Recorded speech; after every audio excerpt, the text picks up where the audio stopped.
तर मित्रांनो, चित्रपट विश्वातील असा एक दिग्गज अभिनेता ज्यांचं वयाच्या फक्त 46व्या वर्षी अकाली निधन झाले होते.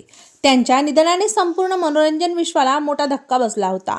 पाहूया संपूर्ण बातमी. तत्पूर्वी आपण जर तारांगण या मराठी यूट्यूब चॅनलला सबस्क्राईब केलं नसेल तर एकदा नक्कीच सबस्क्राईब करून घ्या. 1970च्या दशकातील प्रसिद्ध अभिनेते मनमोहन हे एक भारतीय अभिनेते होते. त्यांनी खलनायकाच्या भूमिका साकारण्यासाठी त्यांना ओळखलं जात होतं.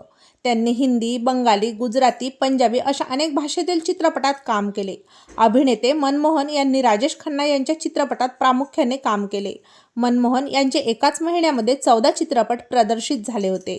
मनमोहन यांनी ए रास्ते है प्यार के, जिंदगी और मौत, शहीद, जानवर, गुमनाम, मेरा साया, नींद हमारी, ख्वाब तुम्हारे, परिवार, नैनिहाल, आग अशा अनेक चित्रपटांमध्ये काम केले. 70च्या दशकात ते त्यांच्या अभिनय कारकिर्दीच्या शिखरावर होते. मात्र या अभिनेत्यावर अचानक काळाचा घाला आला. मनमोहन एका गावात अभिनेते मनोज कुमार यांच्यासोबत चित्रपटाचे चित्रीकरण करत असताना क्रूला त्या भागात विजेच्या कमतरतेचा सामना करावा लागला. चित्रीकरणादरम्यान संपूर्ण टीम त्याच गावात राहत होती.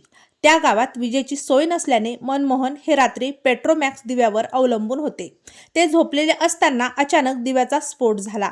त्यामुळे मनमोहन यांच्या तंबूला आग लागली आणि त्यात अभिनेते मनमोहन हे 80% भाजले गेले.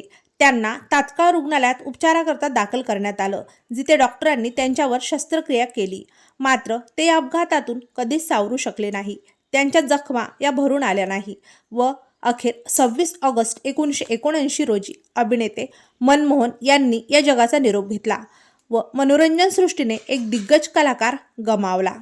आज अभिनेते मनमोहन हे आपल्यात नसले तरी त्यांचे चाहते कायम त्यांचे चित्रपट आवडीने पाहतात.